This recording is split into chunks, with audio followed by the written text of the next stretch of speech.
আমি বাড়িতে ছিলাম না, আমার বাড়িতে অনুপস্থিতিতে আমার বাড়িতে ঢুকে। কি নাম? আমার নাম স্বরূপ পাল। আমার কি বাড়িতে করো? ঢুকে, আমি জেনারেলি এমনি ইঞ্জিনিয়ার, সিভিল ইঞ্জিনিয়ার। তো আমি প্রফেশনালি একজন গভর্নমেন্ট কন্ট্রাক্টর, ঠিক আছে। তো আমার এটার উপরেই চলে। তো আমি যখন বাড়িতে ছিলাম না, তখন আমার বাড়িতে ঢুকে আমার মাকে নোংরা নোংরা ভাষায় গালাগাল থেকে শুরু করে বাড়ি ঘর ভাঙচুর করার চেষ্টা করে।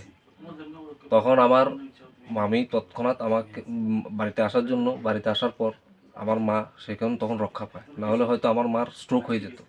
এবং আমাকে গালাগাল করে, অনেক কিছু করে। এবং এই সম্পূর্ণ যে চক্রান্তটা, এই সম্পূর্ণ চক্রান্তটা হচ্ছে কিছু অর্থলোভী নিগো বাণিজ্যের নায়কেরা, যারা বিলোনিয়াতে নিগো বাণিজ্যটাকে কায়েম করতে চাইছে, নিজেদের মতো পরিচালনা করতে চাইছে অর্থ কামাইয়ের জন্য। আর আমার বাড়িতে যে দুর্ঘটনাটা সংঘটিত হয়েছে, সেই দুর্ঘটনা আমার বাড়িতে যে ঘটনাটা সংঘটিত হয়েছে, সেই ঘটনার মূল নায়ক হচ্ছে অভিজিৎ দেবনাথ, বাড়ি বাঁশপাড়া কলোনি। আমার কাছে ওর সমস্ত ফুটেজ আছে। সাদা পাঞ্জাবি পরে পালসার বাইকে করে আমার বাড়ির গেটের সামনে এসে সবাইকে ডাইরেকশন দিয়েছে, যে ও দিয়েছে। সে সব প্রমাণপত্র আমার কাছে আছে, সব প্রমাণপত্র আমি মোবাইলে রেখেছি। উত্তম সাহা, আমাদের 20 নম্বর বুথের বুথ প্রেসিডেন্ট, উনি আমাকে ফোন করে হুমকি দিয়েছেন, তার কল রেকর্ডিং আমার কাছে আছে। আমি ওদের নামে মামলা করেছি, সামনের দিনেও করব। আর আমি আজকে এখান থেকে বলে দিতে চাই, আমি আগামী দিন মাননীয় মুখ্যমন্ত্রীর দ্বারস্থ হব এবং এই সমস্ত তথ্যগুলো সব আমি ওখানে ইয়েতে উপস্থাপন করব, মাননীয় মুখ্যমন্ত্রীর নিকট উপস্থাপন করব। আমি কি নাম আপনার? বাণী সরকার। হ্যাঁ, পাল। হ্যাঁ, বাড়ি? বাড়ি মধ্যপাড়া। হ্যাঁ, কি হয়েছে কোন তো? কালকে দুপুরবেলা 2:30 নাগাদ পোলা হয় নাই, অনেক পোলা, অন্তত 200 পোলা হয় নাই, আমার বাড়িতে উৎপাত করতেছে। সৌরভ পাল কই, আমার ছেলের নাম সৌরভ পাল। হে কাজে ড্রপিং করছে, হে আমার পেটে লাথি মারছে, অনেক রকমের কথাবার্তা কইতেছে।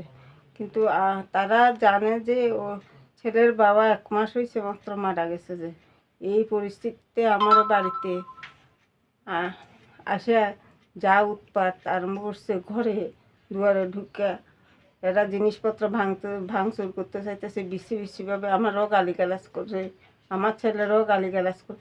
আমার ছেলে তো বেকার, তাহলে আমার ছেলেও তো ফেলে লাথি কাজ করে, তো আমার ছেলেও ভাত খাইতে। একটা ইঞ্জিনিয়ারিং পাস ছেলে, ছেলে তো বসায় রাখুন যায় না। আর বাবা গেছে কাজে, এখন তো হে কাজ করে ভাত খাইতে দিকে হে ড্রপিং করছি।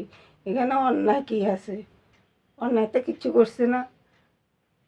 তারা যেভাবে বৃষ্টিভাবে গালিগালাজ করতেছে, এর সঙ্গে সঙ্গে তারা ঘরে ঢুকার পরিস্থিতি বাধ্য করছে। যখন একজন লিটন নামে ওই ছেলেটা আমারে ধরে রাখছিল, আমি কান্নাকাটি করতেছি, ঘরে বাড়িতে আগুন লাগাই দিব। এই পরিস্থিতিতে আমি কি করে থাকুন? এখন আমি ভয়ে খুব আতঙ্ক, দিনে রাত্রেবেলা আমি কিভাবে থাকুন, কিভাবে আমার ছেলেরা বাঁচায় রাখুন, আমি এটাই।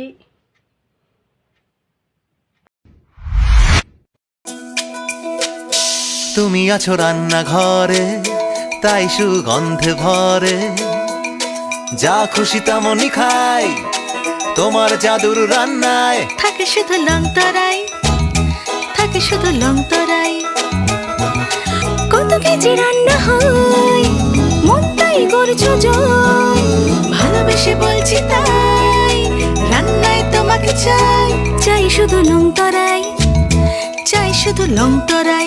লংতরাই গুঁড়ো মশলা, রান্নায় তোমাকে চাই, চাই শুধু